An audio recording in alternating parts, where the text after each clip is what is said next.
Trado, alors comme promis, et vu qu'il m'a été demandé plus d'une vingtaine de fois de le faire sur le forum Boursorama, voilà la vidéo d'Adosia. Alors Adosia n'en finit plus de monter jour après jour. Il est temps effectivement de faire un bilan, même si fondamentalement il n'y a pas eu beaucoup de choses nouvelles depuis la précédente analyse technique. On va commencer par une analyse technique de type hebdomadaire. Ici, chaque bougie correspond à une semaine de cotation. Et je rappelle tout de suite que ce qui va suivre, n'est qu'une analyse purement technique qui ne tient pas compte des fondamentaux et que ce sont bien les fondamentaux qui doivent inciter à l'achat ou à la vente en premier lieu. Tout d'abord, on peut voir que nous sommes toujours dans une phase évidente où les pics sont ascendants et les creux sont ascendants. Et ça, au regard de la théorie de Dawes, ça veut dire qu'on est en tendance haussière. Et tant que les pics et les creux ne seront pas descendants, il n'y aura pas d'alerte à avoir a priori. Nous sommes également toujours au-dessus de la moyenne mobile à 20 semaines. Ici, je vous encourage vraiment à la mettre sur votre graphe, car vous voyez qu'elle aussi demeure haussière. On rebondit dessus systématiquement, sans parvenir à s'enfoncer durablement en dessous. Alors regardez, parfois il y a des incursions en dessous de la M20 comme ici ou là, mais c'est le signal baissier tout de suite invalidé par une contre-attaque haussière dès la bougie suivante.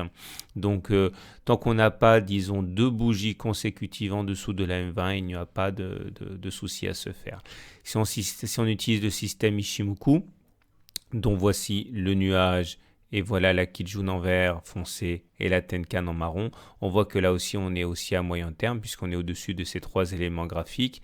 Regardez, c'est évident comme on est soutenu systématiquement quand on attaque ces repères graphiques. Soit c'est la Tenkan qui soutient les cours, soit c'est la Kijun.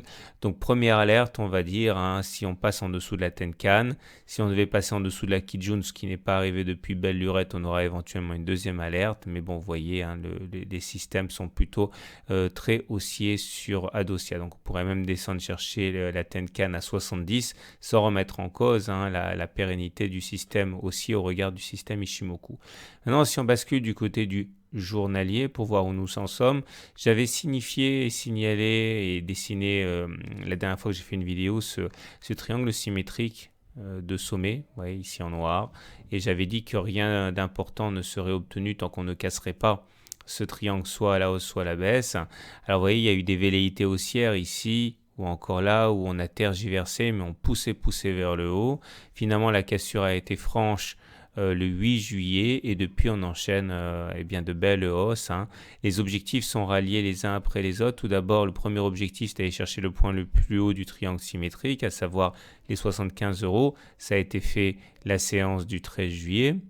Et le deuxième objectif, c'est de prendre la hauteur de la dernière oscillation complète qui est là et de le reporter au-dessus du point de cassure, que voilà.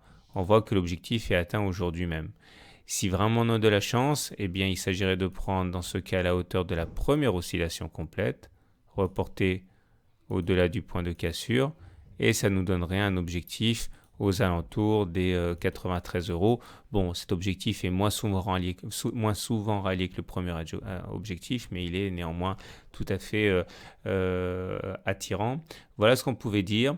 Donc, on est aussi en journalier, on est aussi en hebdomadaire. Pour les alertes, surveillez éventuellement la cassure de la Tenkan ou de la Kijun. Mais pour l'instant, l'heure est à la hausse et il va falloir quand même tenir la position acquise aujourd'hui. Le fait d'avoir atteint coup sur coup le premier objectif hier et le deuxième objectif aujourd'hui risque de provoquer un petit peu de turbulence. Mais encore une fois, ça reste excessivement haussier pour l'instant. Alors, toute dernière chose, il s'agit d'utiliser les Bollinger. Vous voyez que là, on est en train de faire un T2.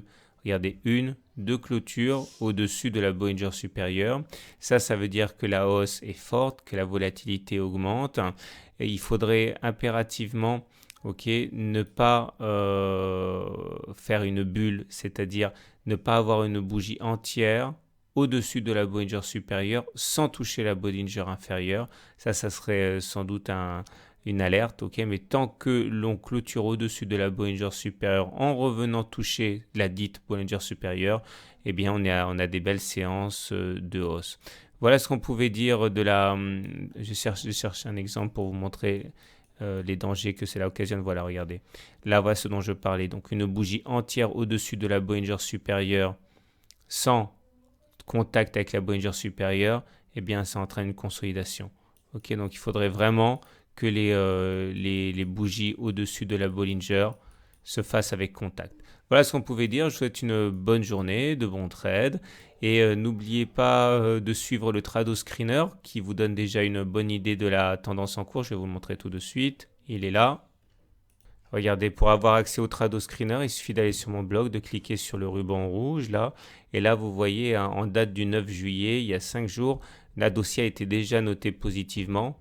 4 sur une échelle allant de moins 6 à plus 6 avec une note hebdo de 1 et une note journalière de 3. Donc un total de 4. Je vais bientôt le mettre à jour. Revenez souvent voir un peu où en est votre action préférée. Et vous pouvez également vous abonner à la newsletter. C'est ici, c'est gratuit.